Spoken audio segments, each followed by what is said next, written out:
So this is kind of week 2, pen talk number 2. And I guess the most obvious thing is I got a haircut. I went and got it cut yesterday, and I was originally just planning on getting my mohawk trimmed up because I usually would do the sides myself because I have a pair of clippers, but when I get too lazy or whatever, I go pay someone else to do it. And my boyfriend had to go get a haircut too. And anyway, so I got in there, and one of the hair ladies, she had her hair cut super short like this, and I was like, that's what I want. So that's what I did. So now it's super short, which is great. It was so much easier getting ready this morning because I don't have to care about what my hair's doing. It just does whatever it does. This is what it does, and that's all it can do, so I don't have to think about it. And I mean, I've had short hair most of my life, and it kind of more recently, as I've kind of become an adult woman, I feel more feminine with short hair. I know some women, really have this super intense connection to their hair, and I've never been one of those people. I have no connection to my hair. It's just hair. It grows back. If I cut it all off or if I shave my head, it'll grow back, and that's fine. But, for me now, having short hair means, okay, well, I wear earrings because now, my ears are on display, or I wear makeup because now my face is more on display. So to me, having short hair makes me feel more feminine. Anyway, I love it. I'm super excited about it. That's not the point. So kind of what I want to talk about this week is a very brief Etsy update just to kind of follow up from last week. And I want to talk about a message I got from my blog from a reader following up on last week's topic of buying your second fountain pen, which I thought what they said was really insightful, and I really kind of want to mention that. And then kind of my thing I want to talk a little bit about today is the concept of longevity versus continuity. Yes, okay. Sorry, I have my notes here. Oh, and I guess a loadout, but that's going to be pretty brief. So, okay, brief Etsy update. So last week I mentioned that I was going to play around with making some folders that have a stitched edge on them. Let me see. Okay, whatever. Folders that have a stitched bottom on them so you don't have to deal with the issues of glue, because on some of the things I've been using, it's been hard to find glue that works very well because glue doesn't want to adhere to a slick surface. Some of them work just fine. Like the original prototype that I made that I've been using has had no problems whatsoever. But then some of the other ones have not wanted to glue, and I've had to throw a lot out because the doesn't matter what I use, it won't hold. So, so I wanted to, try doing it stitched, and there's a tiny cat coming this way. Is he gonna come in front of the camera? He might bonk my computer. Anyway, so I did it. These are in the shop now. This is a passport size only because I figured it's smaller, easier to fit in the frame. So basically, what it does is it is stitching that runs all the way along the bottom. And so this is what the inside looks like. Full disclosure, there is a knot. Just because I can make them without a knot. Oh, hey, there's a tiny cat. Hey, tiny cat. I can make them without a knot, but I'm not convinced that it's as secure as if I do have a knot, if that makes sense. Because it's purely for aesthetics. The only thing a knot does is it is purely for aesthetics as to why you would not have one. Not pun. So kind of the way I do it is I do tie a little knot, and then I put a little dab of glue on there to keep the knot together. And the way I figure it is, especially if you're having this around a notebook, you're hardly ever going to see that. And even still, that knot will kind of just nestle right in along with your elastic, and you won't see it. So to me, I'd rather have something that's more secure but has that tiny little I guess aesthetic defect, if you want to call it that, but I don't think of it. I just think that kind of adds to the charm of it. So anyway, this is what they look like. I've been doing the stitching in contrasting colors. So this guy is mint with a coral stitching. So let me see if I can grab my other ones. Okay. So that's mint. This is kind of a seafoam green with a gray stitching. The lighting is awful. I have to sit in front of my window so I can get good natural light, but then it washes everything out, so can't win. This one is gray with a pink stitching. This one is pink with a gray stitching. And then this one is kind of a reflective gold-colored confetti with a ruby red stitching on it. So I have these in the 3 standard sizes: Passport, Field Notes, and full-size Midori. So they're in my shop, which I will link below, whether you're watching this on YouTube or on my blog or whatever. Link will be below.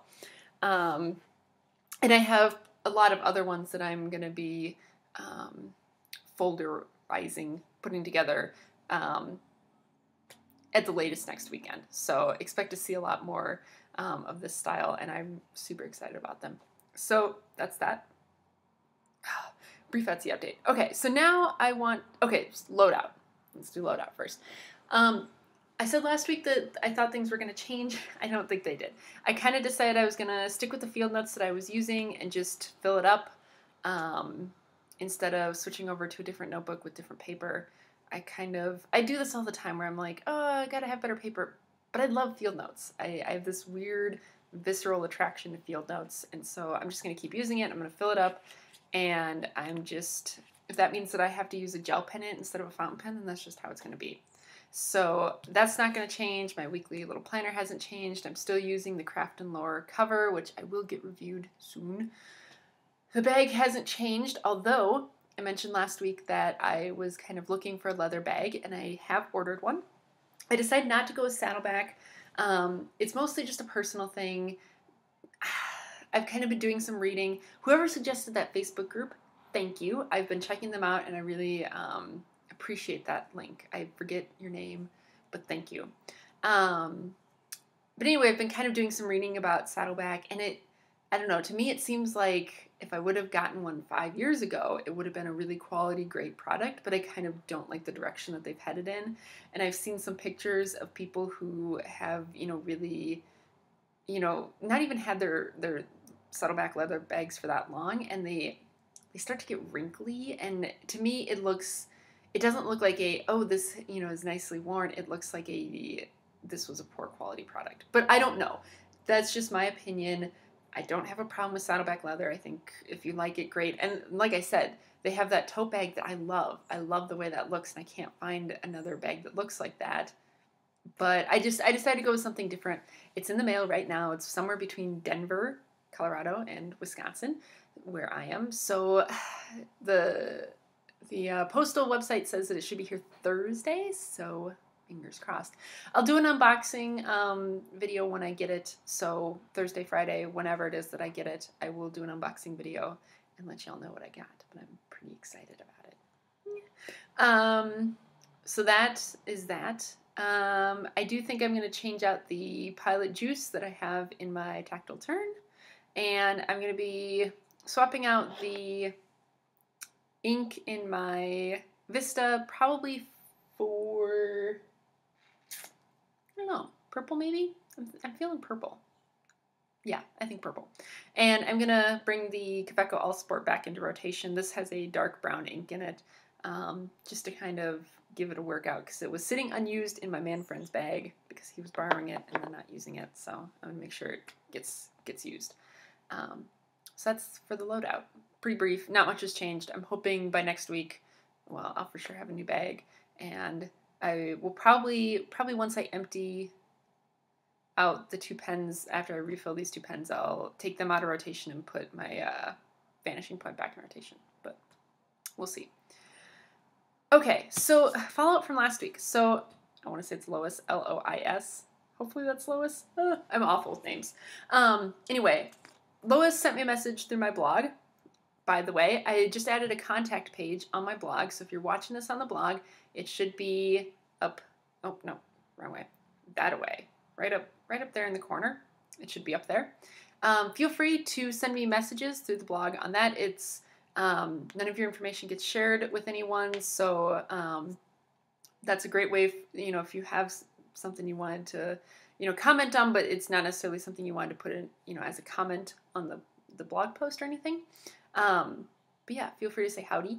And so anyway, so Lois sent me a message about talking about buying a second fountain pen. And I had said that, I think you should try out a decent amount of cheap pens.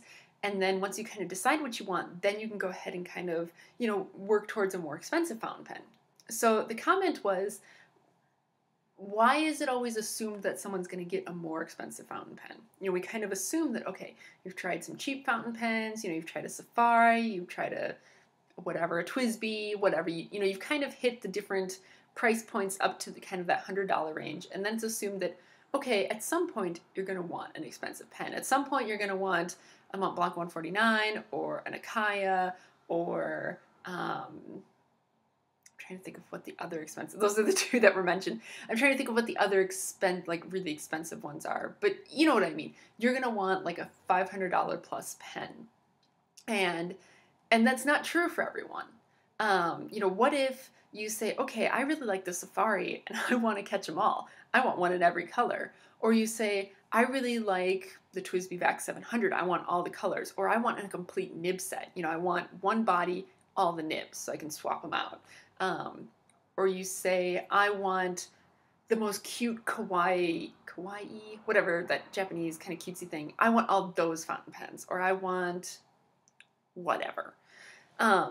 Is there something wrong? Why don't we assume that people might not want to graduate to that more expensive fountain pen level? Which I think is totally valid. And it's true for me too. I have had cheap pens and I've had expensive pens, and I find myself gravitating more towards the cheaper pens because they fit my lifestyle better. I tend to not be the biggest fan of piston fillers. They're nice and all, but to me the convenience of changing out a converter is much easier. And I like to have pens in ridiculous colors. I have the previous 2 years neon Safaris, and I think they're adorable. I have that tends to fit my kind of buying style more. So I totally agree with that. I think that it's kind of a mistake that we all assume that, okay, you're going to do the cheap pens, then you're going to do slightly more expensive pens, and then eventually you're going to want a really expensive pen. And not everyone wants that, and that's totally okay. So thank you for that comment. That's something that I will work harder to kind of not perpetuate kind of that stereotype, because there's nothing wrong with it, but it also is not a thing that we need to be doing. Some people will naturally do that, and some people won't, but there's no reason that we should make people feel like that's what you're supposed to do, because you don't have to. It's a hobby for you. You buy what you want, and that's the best way to do it. So thank you. Okay, so now on to this week's kind of discussion topic or whatever.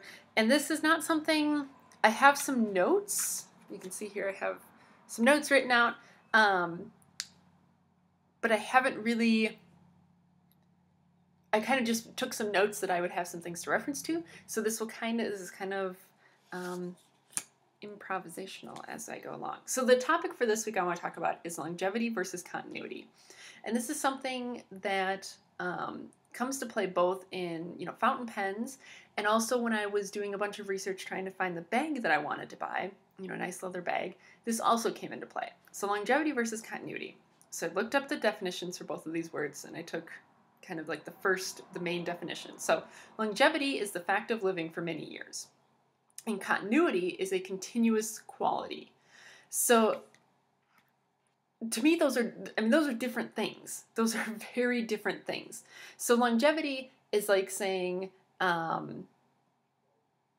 you live to be 110. Longevity, you lived a long time. Or, this book has been around for a very long time. Versus continuity is more like it stayed the same the whole time. So, someone can have a very long life. You can live to be 110, but you don't have, your quality of life is not necessarily continuous through that amount of time, if that makes sense.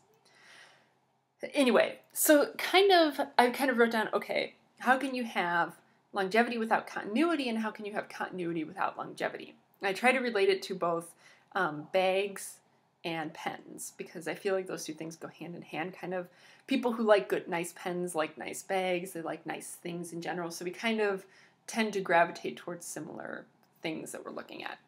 So you can have an item that has great longevity without total continuity. And so that's something like a pen that has parts that are replaceable.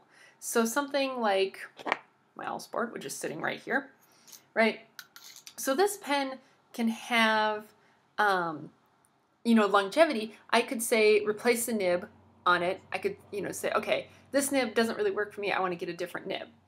Or, you replace the cartridge, obviously, every time you run out of a cartridge or something like that. Or you can have any other cartridge converter pen, like a Safari, your cartridge seal or your converter seal wears out or the piston gets stripped out or whatever, you buy a new converter. Maybe you drop it and you bend your nib, you buy a new nib. You'd probably still say it's the same pen, right? It's the same pen that you bought, but it has a new nib, it has a new converter. Nah. So you could have that same pen for 10 years and maybe go through 6 converters and 3 nibs, but you'd still probably say you've had that same pen for 10 years. So you can have longevity without continuity. And those are things that I think of having replaceable parts. So in terms of like bags, that's like having a strap that can be replaced. Your strap wears out, it starts to get stretched out, you buy a new strap. Or if you have a nice pair of shoes, you can get them resoled. Things like that, where you'd say it's the same basic item, but I can replace parts on it pretty freely, and I don't have to replace the whole item. I can fix it up as the need arises. Versus some things that want to have continuity for the sake of at the sake of longevity. So things that are not replaceable, don't have replaceable parts. You can say, okay, well, I've had everything the same the whole time, but that might lead to a shorter lifespan. It's like saying, you have a car that you can't replace the tires on. Well, you get a flat tire and you have to get a new car. That would seem really silly.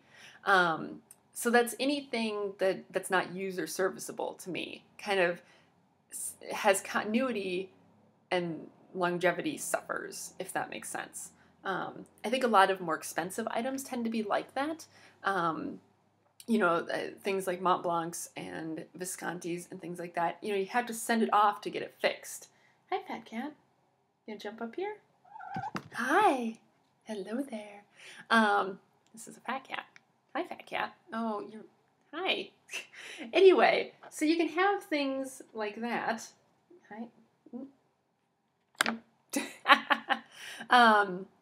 So you can have items like that where I feel like you choose continuity at the sake of longevity.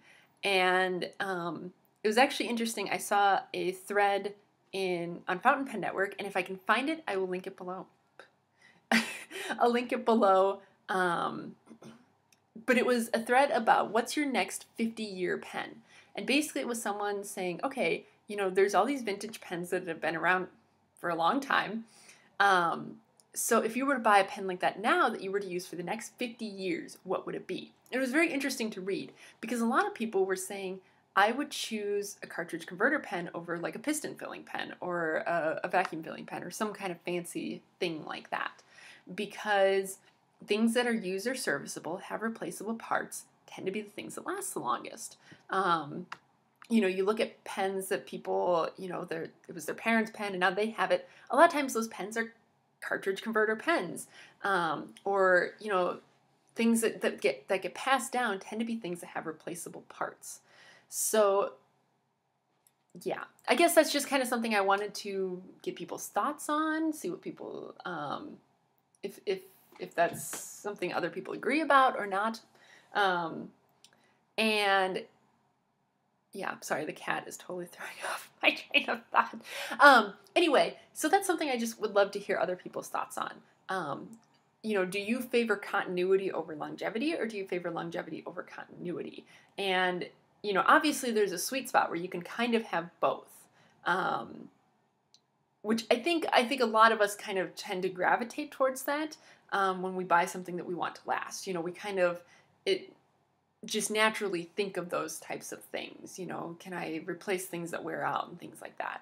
And I think some items take it to the extreme. Some things that are too modular take it to the extreme, and it's like, you don't need to do that. But I think it is something to think about, especially when you're looking to purchase a nicer item. Like with me buying this new bag, I wanted to make sure that it had a strap that could be replaced, so that if the strap wore out, I could get the strap replaced. Some of the bags that I was looking at, they're like, oh, it's made from all one piece of leather. There's no hardware on it. like no metal hardware, blah, blah, blah, this and that, which is great because that really gives it a sense of continuity, and it may have a great longevity as well. But to me, it's kind of like, okay, well, now if something fails, how do I get that replaced? How do I get that fixed? Maybe this is naive for me to assume, but like if a rivet fails on a bag, I'm assuming I could take it to, I don't know, a leather worker of some sort and have them replace it. It may not look the same, and it may not, I may have to sacrifice a little bit for that. But my assumption is that I could get that fixed versus if it's a delicate origami folded bag and I wind up with a huge tear in it, how do I get that fixed? How do I do anything about that? Same with a pen. You can have this super elaborate system, but if it can't be fixed, then what happens when it breaks? Because everything inevitably breaks. So yeah, I apologize if I just repeated myself a couple of times, but like I said, totally unscripted. So yeah, so that's my thoughts for this week. Let me know what you think, either in the comments down below, or if you're reading this on the blog, you can comment as well, or you can, if it's a longer thing and that you kind of want to really flush out your ideas, hit me up on that contact button. Yeah, and I guess that's all I got for today. Like I said, I will do a unboxing video for that bag when I get it. I will hopefully get a review written of the Craft and Lore Field Notes cover. I'm trying to think of what else. I still need to review the Tactile Turn. I still need to review a pen that I'm borrowing from a friend of mine and get that sent off in the mail. So yeah. Any important links will be down below.